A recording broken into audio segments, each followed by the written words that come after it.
Hey, ¿qué tal amigos? Bienvenidos nuevamente a este canal Portal de Filosofía. Perdonad que últimamente he bajado un poco el ritmo de publicaciones, pero bueno, se debe a que tengo en el horizonte las vacaciones el 7 de agosto hasta el 30 y quiero vaciar las alforjas, es decir, quiero disfrutar de las vacaciones, quiero reparación física, emocional y tener tiempo para disfrutar de las vacaciones, pero también para leer, pero leer con otro ritmo, leer filosofía en calma, abrir nuevos paisajes en la mente, que son los que me ayudan realmente a sobrellevar pues los momentos que todos tenemos que sobrellevar de un modo a otro en la vida.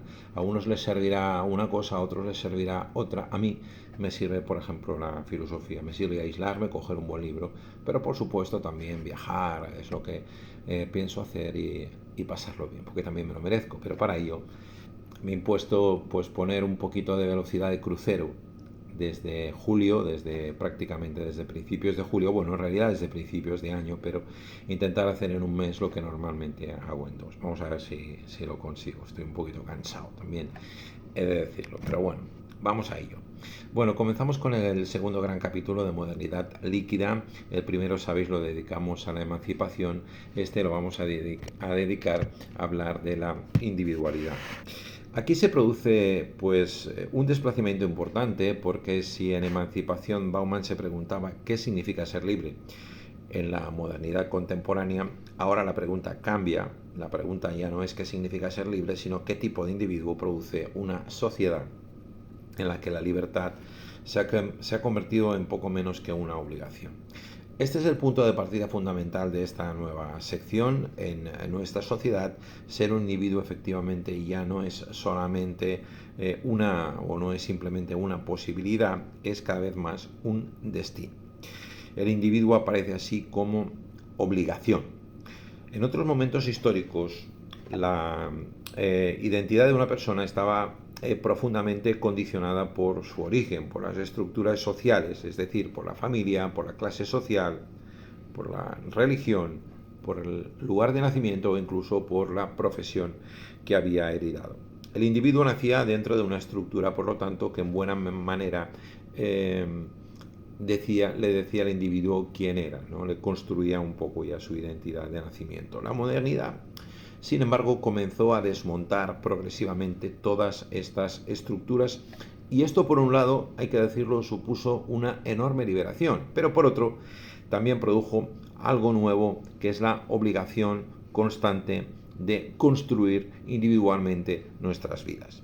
Ya no basta con ser una persona, la sociedad contemporánea no se limita a decirnos eres una persona libre, nos dice algo más, debes convertirte en alguien. Esa diferencia efectivamente es decisiva, porque ya no basta únicamente o simplemente con existir, el individuo debe tener una identidad, debe tener una trayectoria, debe tener una personalidad, debe tener una imagen, debe tener una historia que contarse a sí mismo, debe aparecer, por lo tanto, la identidad como algo que no se recibe, sino que se construye. Recuerdo una conversación entre Antonio Escotado y Sánchez Dragó, donde Escotado le decía que, bueno, que los individuos, que él mismo es una empresa, la empresa Antonio Sánchez Escotado, y Fernando Sánchez Dragó es una empresa, la empresa Fernández Sánchez Dragó, como yo puedo ser una empresa, la empresa Carlos Márquez, o usted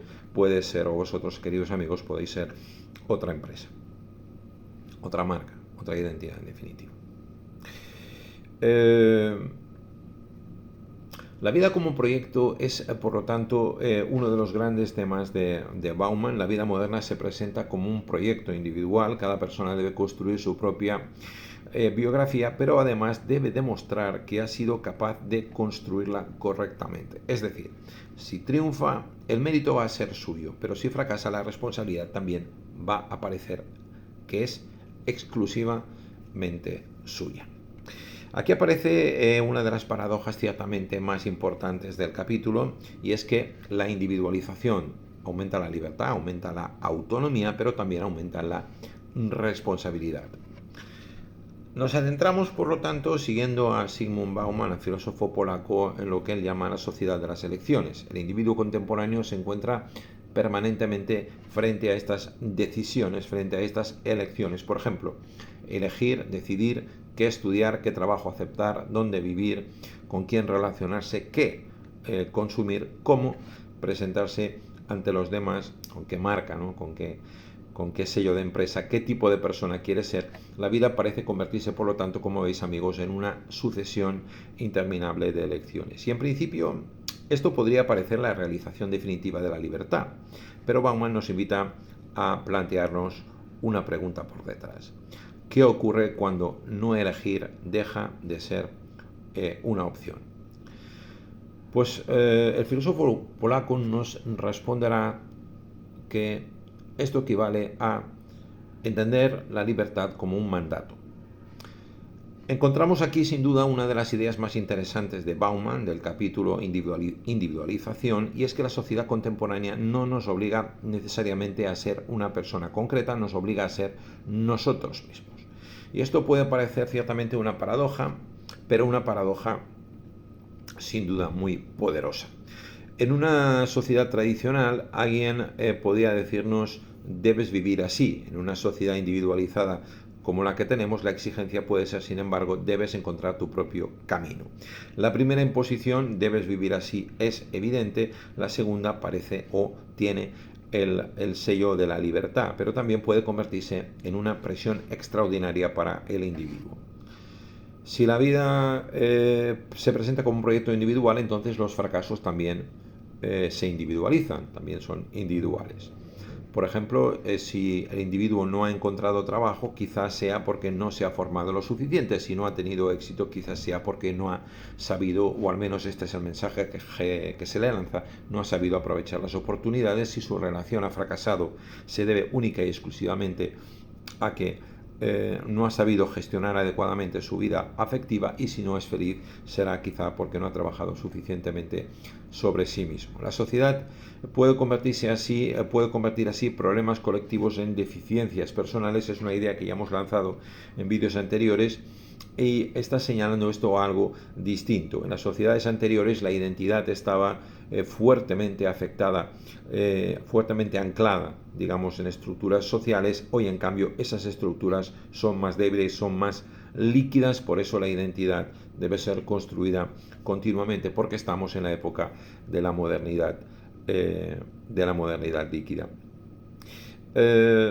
Lo que se construye, por lo tanto, también puede deshacerse. La identidad aparece como una tarea interminable, y este es probablemente, amigos, uno de los aspectos más importantes también de la individualidad líquida de la que nos habla el filósofo polaco Zygmunt Bauman. La identidad ya no es algo definitivo, es decir, no podemos decir simplemente esto es lo que soy, porque las circunstancias cambian, el mercado cambia, las relaciones cambian, las expectativas cambian, y el individuo también cambia al compás que ellas.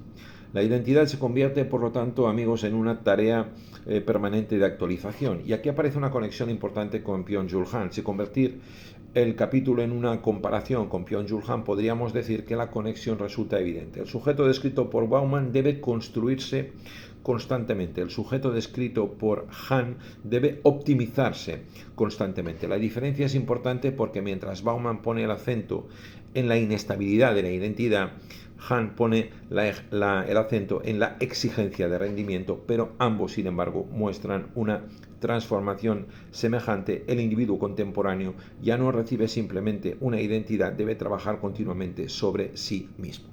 La gran cuestión del capítulo, por lo tanto, que Bauman está planteando, no es simplemente si somos más individualistas, sino que la pregunta es mucho más honda. ¿Qué significa ser individuo en una sociedad que convierte la construcción de la individualidad en una obligación?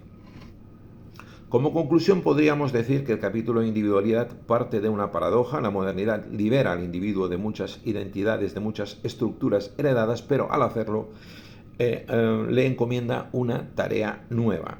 Esa tarea no termina nunca, es una tarea interminable. El individuo debe elegir cambiar, adaptarse, justificarse y con ello asumir la responsabilidad de aquello que le sucede. La individualidad, que en principio parece la expresión máxima de la libertad, puede convertirse así, por lo tanto, en una carga. Hasta aquí el capítulo, nos vemos amigos en el siguiente aquí en Portal de Filosofía.